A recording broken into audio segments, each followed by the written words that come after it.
আসসালামু আলাইকুম, শুভ সন্ধ্যা। গতকালকের বাজার যদি আমরা দেখি, গতকালকের ভলিউম হয়েছে 497.14 এবং ইন্ডেক্স কারেকশন হয়েছে 5.66। তো যদি আমরা ডিএসসি তে দেখি,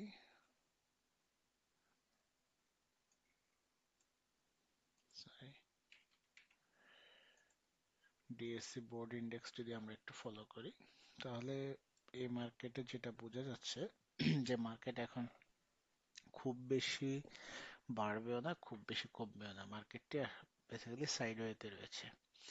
তো আমরা যদি মার্কেট নিয়ে একটু পর্যালোচনা করি বা দুই হাতের একটি দুইটি শেয়ার নিয়ে দেখি, তাহলে আমরা যেটা দেখতে পারি যে একটি শেয়ার রয়েছে ইভেন্স টেক্সটাইল, ইটিএল। তো এটি টেক্সটাইল সেক্টর একটি মোটামুটি লো প্রাইসের শেয়ার। এটা 52 উইকস লো হচ্ছে 8.2 এবং হাই হচ্ছে 15.5।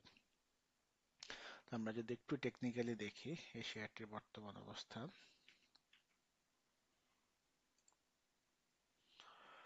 বর্তমানে আমরা যদি ডে চার্টে দেখি, তাহলে গতকালকে শেয়ারটি কারেকশনে গিয়েছিল। কারেকশনে যাওয়ার গতকালকে কিছু কারণ রয়েছে। প্রথম কারণ হচ্ছে, দেখেন আমরা যদি দেখি রেজিস্ট্যান্স 1, 2, 3, প্রায় এখানে 3-4টা রেজিস্ট্যান্স আছে পরপর। সো ওই রেজিস্ট্যান্সটাকে সে রেসপেক্ট করেছে, বাট আমরা যদি আরেকটু দেখি, সে ইএমএ 200 ক্রস করেছে। So exponential moving average 200 cross করেছে। সো যদিও কারেকশনে আসে, খুব বেশি কারেকশনে আসার পসিবিলিটি নাই বর্তমান মার্কেটে, কারণ সাইডওয়ে মার্কেটে আসলে খুব বেশি আর কারেকশন আসবে না। 10 আর এটা গতবার হাই যদি 15 হয়, তাহলে এখন আছে মাত্র 11-এর কাছাকাছি। সো যদি 1 টাকা কমেও, বাট এখান থেকে ব্যাক করার পসিবিলিটি বেশি। এবং হয়তোবা ঈদের আগে না হলেও ঈদের পরপরই একটি মুভমেন্ট দেখতে পারবো। আমরা যদি 1 উইক চার্টে দেখি শেয়ারটি, 1 উইক চার্টেও আপ ট্রেন্ডে রয়েছে। আমরা যদি ট্রেন্ড দেখি, আপ ট্রেন্ডে রয়েছে। লাস্ট যে কারেকশনটা হয়েছে 1 উইক চার্ট রেসপেক্ট করে মুভমেন্টে গিয়েছে এবং 1 উইক ইএমএ 200 হচ্ছে 11 এবং এই জায়গাটা যদি ক্রস করতে পারে, তাহলে হয়তো ভালো একটি মুভমেন্ট আশা করতে পারি আমরা এই শেয়ারটি থেকে।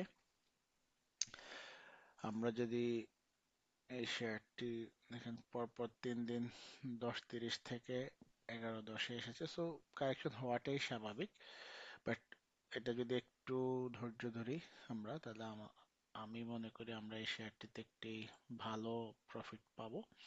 এবং মোটামুটি বলা চলে, আমি 15 লেভেলে নাই ধরলাম, 13 থেকে 13, 13.5 এই লেভেল পর্যন্ত যাওয়ার পসিবিলিটি হাই রয়েছে উইকলি চার্টে।